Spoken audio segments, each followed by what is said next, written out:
New Guinea looks like another planet. In fact, it looks like it belongs in J.R.R. Tolkien's Middle-earth. But if this were the case, it would definitely be Mordor, a place where things like this are happening right now in the 21st century.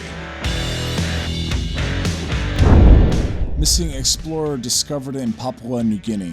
And I know what you're gonna say. I mean, come on, Simon. One bad story doesn't mean the whole island is bad, and yes, well, you're right about that. It's actually even worse.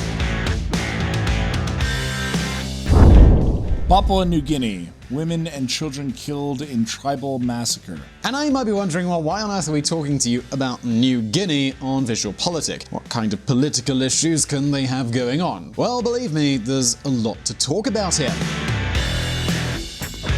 First of all, New Guinea is the third biggest island on the planet. That's after Australia and Greenland. But there is something more. If you pay attention to the map, you can see the island is divided into two halves by a perfectly straight line. This is the border that separates Papua New Guinea, a sovereign state, from Western Papua, a region of Indonesia. It is here, in the Indonesian part, where a big separatist movement has emerged. So what would be its state if Papua became independent from Indonesia? Well, right here, you have one very good reason.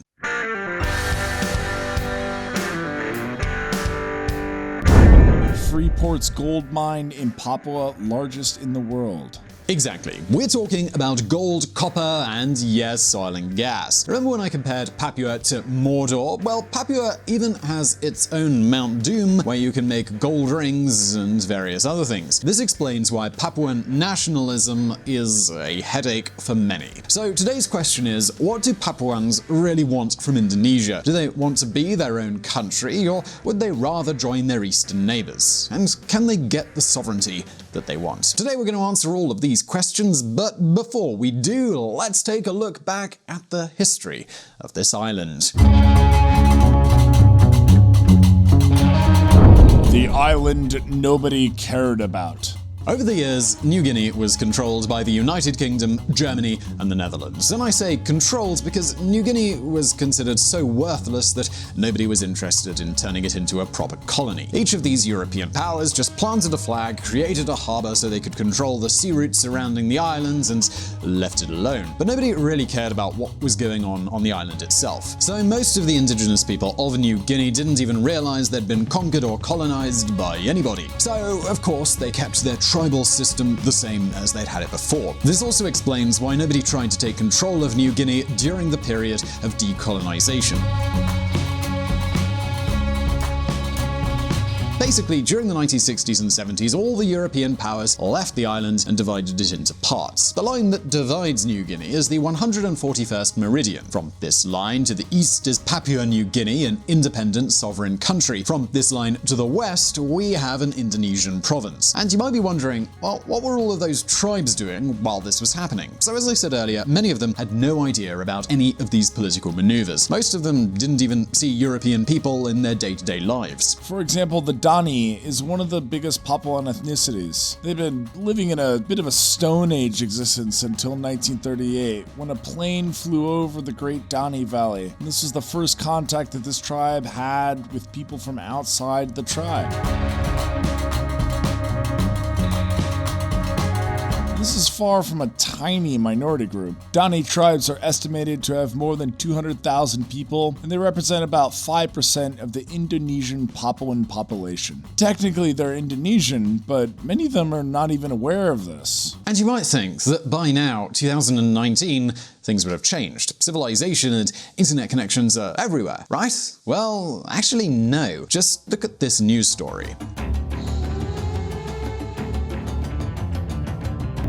This remote tribe in New Guinea cuts boys' skin with razors so they look like crocodiles. And yes, I said tribes in plural because on this island there are more than 1,000 tribes, and perhaps there are many more that we don't even know about. And you might now be saying, why did Indonesia take the western part? And the answer is that Indonesia was formerly a Dutch colony, so when they got their independence, they claimed this Dutch-controlled territory too. Since none of the tribes protested, it was given to the brand new Indonesian state. And Indonesians quickly learned to care about this worthless island. Basically, since the moment Suharto, the Indonesian dictator and father father of the nation set foot on the island, he realized there was a lot more there than just tribal people. Today, 1/3 of the gas that Indonesia exports is produced in Papua. And then we have the Grasberg mine. Wow. Every day, Freeport produces 240 kilograms of gold from Papua. But wait a minute, because it doesn't end there. This Grasberg mine is not only the world's largest gold mine, it's also the second largest when it comes to copper. Yes, dear viewers, Papua gives a lot in exchange for not very much from the Indonesians. And this explains why Indonesia is not willing to let them go. In fact, the current Indonesian president, Joko Widodo, is going in the opposite direction. Yep, until recently, the Grasberg mine was owned by a private company, and Indonesia has just nationalized it.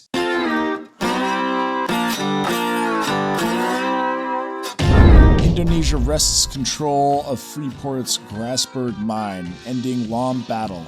But make no mistake, Indonesian interest for Papua New Guinea ends with the island's resources. Papuan citizens are considered second-class citizens, and the Indonesians look at them as inferior. Racism is so blatant that they usually are just called the monkeys. And yes, to most of the Papuans, this is an insult. Papuans turn monkey slur into revolutionary symbol. These days, with a government led by Joko Widodo, things are changing though. The Indonesian government is starting to build some highways and passing some laws that are more friendly to the indigenous people. But none of this is enough for the Papuan nationalists. And now you might be wondering, well, so what do the Indonesian Papuans really want? Do they want to join their eastern neighbors? Well, let's take a look. Bad Papua and even worse Papua. Life is hard in Indonesian Papua, but it is heaven compared with life in independent Papua. Basically, if you get caught by a tribe there, you could in fact be their dinner, and I'm not exaggerating. Couple kidnapped by cannibals and tortured on dream holiday to Papua New Guinea. But wait a minute, because the cities are not much better. Port Moresby, the capital, is considered the world's most dangerous city. It is controlled by the Rascal, the local street gangs. Their hobbies include alcohol, drugs, and killing. And I know what you're thinking. I mean, come on, Simon, there are lots of dangerous cities in the world. Are you sure that Port Moresby is that exceptional? Well, actually, yes. Look at what happened during the APEC Summit. The APEC Summit is the Asia-Pacific Economic Cooperation Forum. In 2018, they wanted to hold a meeting here, and, well, this is what happened.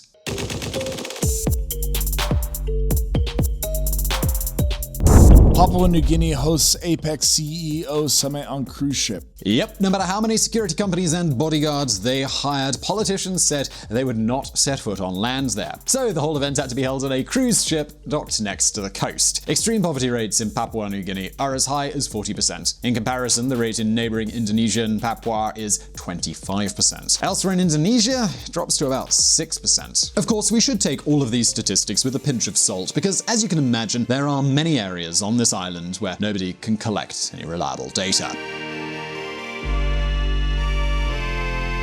Anyway, Indonesian Papuans don't want their gas, oil, and gold to be stolen by Indonesians. But they also don't want them to be stolen by their eastern neighbors either. Basically, they just want it for themselves. Benny Wenda is a separatist leader who lives in exile in London. His goal is to rule what he hopes to name Western Papua. But the question is, could this territory really become independent? You see, the Western Papua Liberation Movement, led by Benny Wenda, has collected 1.8 million signatures to request the United Nations hold a referendum. So now let's see what could happen if they really go through with this referendum. How might it play out? Well, let's step back in time for a moment.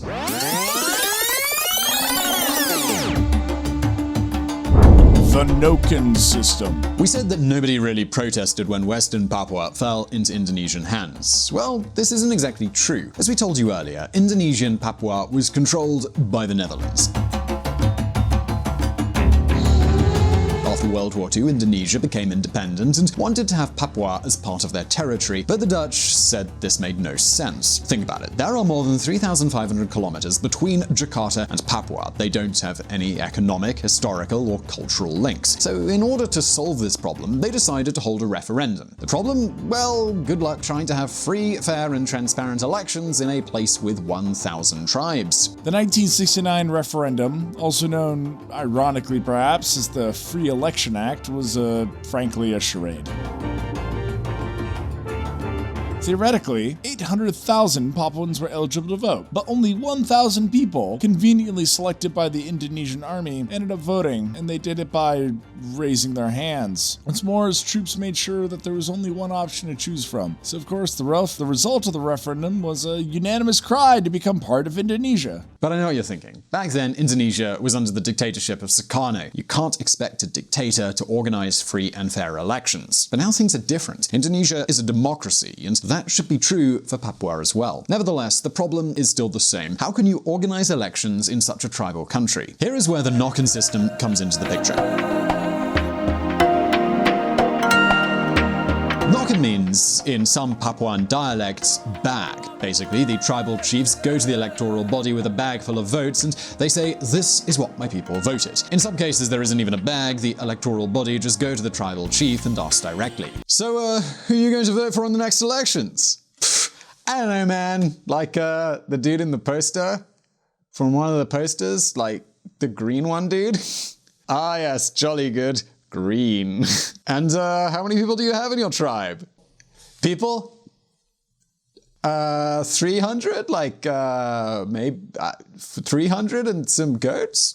Goats are people, right?" Yes, 300 people, then let's count the goats. They're the right ones. Yes, good. Thank you, sir. Thank you for voting. Have a nice day."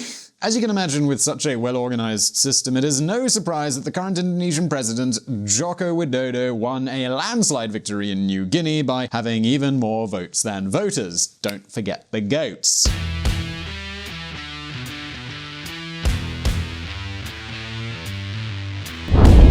Papuan Electoral College finds more than 1 million people who voted twice in the 2019 elections. Now imagine what would happen with this system on a self-determination referendum. It would be easy for Papuan independentists to claim all the tribes voted for self-determination. Also, do not forget that 1/3 of the population resident in Papua comes from Indonesia, and this is, in fact, the third of the population that can easily be counted on a census. In other words, the outcome of this referendum would largely depend on who gets to organize it. Besides, most of the Papuans wouldn't even care. Perhaps they still don't even know that they're considered Indonesians. So this is why we now hand the question over to you. Can Western Papua get out of poverty and become an independent state? Do you think they can ever get past tribalism, or would it be better just to let them be? Please leave your answer in the comments section below, and don't forget to visit our friends from Reconsider Media, the podcast that provided the vocals in this episode that were not mine. And if you like this video, give it a thumbs up. And as always, I'll see you next time. And if you want to learn more about politics and hear even more of my lovely voice, you can join us at Reconsider Media. We have a podcast at reconsidermedia.com/podcast. See you there.